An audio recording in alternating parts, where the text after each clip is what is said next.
It is now 2 minutes later, 2:27. You can see how deep the water has gotten and how it all flows downhill, floods out the center part,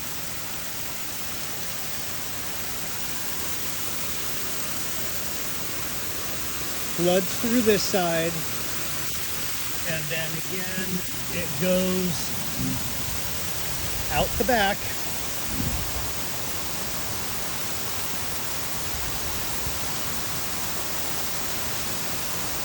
And you can see it flooding out to the street.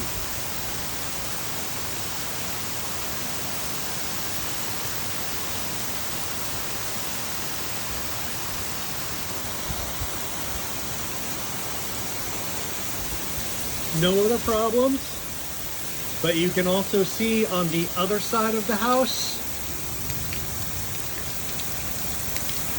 it does the same thing, where it floods out and then goes right down the center